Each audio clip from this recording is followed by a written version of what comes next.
കോഴിക്കോട് നിന്നൊരു അപകട വാർത്ത വരുന്നുണ്ട്. കോഴിക്കോട് ഇരിങ്ങാടൻ പള്ളി ജംഗ്ഷനിൽ കാറും ലോറിയും കൂട്ടിയിടിച്ചാണ് അപകടമുണ്ടായത്.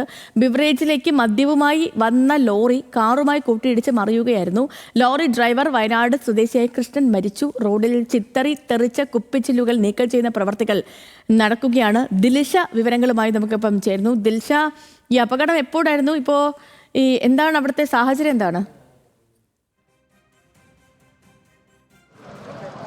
ഇന്ന് പുലർച്ചെ 4 മണിയോട് കൂടിയാണ് കോഴിക്കോട് ഇരിങ്ങാടൻപള്ളി ജംഗ്ഷനിൽ വെച്ചിട്ട് ഈ അപകടം ഉണ്ടാകുന്നത്. അതായത് മൈസൂരിൽ നിന്നും കോഴിക്കോട് ബീവറേജിലേക്ക് മദ്യവുമായിട്ട് എത്തിയ ലോറിയാണ് ഇത്തരത്തിൽ ഒരു കാറുമായിട്ട് ഫോർഡ് എക്കോ സ്പോർട്ട് കാറുമായിട്ട് ഇടിച്ച് നിയന്ത്രണം വിട്ട് കൈവരിയിൽ ഇടിക്കുകയും ലോറി മറിയുകയുമായിരുന്നു.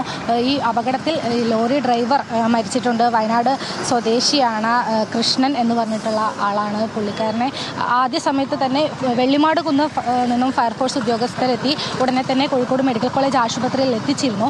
എന്നാൽ പോലും അദ്ദേഹത്തിൻ്റെ ജീവൻ രക്ഷിക്കാനായില്ല. കാറിൽ ഉണ്ടായിരുന്ന 2 യാത്രികർക്കും ഇത്തരത്തിൽ പരിക്കുണ്ട്. അവരെയും കോഴിക്കോട് മെഡിക്കൽ കോളേജ് ആശുപത്രിയിലേക്ക് മാറ്റിയിരിക്കുകയാണ്. ഇവിടെ വെള്ളിമാട് നിന്നുള്ള ഫയർഫോഴ്സ് ഉദ്യോഗസ്ഥരുണ്ട്. നമുക്ക് അവരോട് കൂടുതൽ വിവരങ്ങൾ ചോദിക്കാം.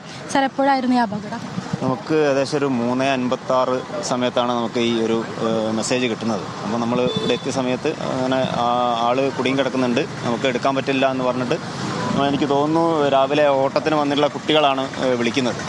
അപ്പം നമ്മൾ വന്ന സമയത്ത് വണ്ടി ഈ എക്കോ സ്പോർട്ട് വണ്ടിക്ക് കാറിന് ഇടിച്ചിട്ട് നിയന്ത്രണം വിട്ട് ഇവിടെ ഈ കൈവരിയിൽ ഇടിച്ച് മറിഞ്ഞ് കിടക്കുകയായിരുന്നു. അപ്പോൾ ആള് അതിൽ കുടുങ്ങി കിടക്കുകയായിരുന്നു. അപ്പം ഞങ്ങൾ വന്ന സമയത്ത് അയാൾ അൺകോൺഷ്യസ് ആയിരുന്നു. നമ്മൾ നമ്മുടെ ഹൈഡ്രോളിക് ഉപകരണങ്ങൾ ഉപയോഗിച്ചുകൊണ്ട് ആ കൈവരിയുടെ ഭാഗങ്ങളും വണ്ടിയുടെ ഭാഗങ്ങളും പാർട്സും കട്ട് ചെയ്തിട്ട് ആണ് ആളെ പുറത്തെടുത്തിട്ടുള്ളത്. അപ്പോൾ നമുക്ക് സമയത്ത് ജീവൻ ഉണ്ടായില്ല എന്നാണ് നമ്മൾ മനസ്സിലാക്കുന്നത്. എന്തായാലും എത്രയും പെട്ടെന്ന് തന്നെ നമ്മളെ 108 ആംബുലൻസിൽ ഹോസ്പിറ്റലിൽ എത്തിച്ചു.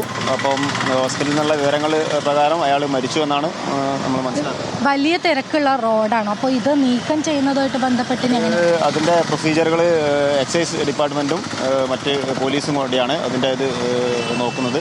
അപ്പോൾ അവർ റിമൂവ് ചെയ്തതിന് ശേഷം, ഈ സാധനങ്ങൾ റിമൂവ് ചെയ്തതിന് ശേഷം നമ്മൾ ഈ റോഡ് മൊത്തം വെള്ളം അടിച്ച് ക്ലീൻ ചെയ്തതിന് ശേഷം റോഡ് ഗതാഗത യോഗ്യമാക്കുന്നതാണ്.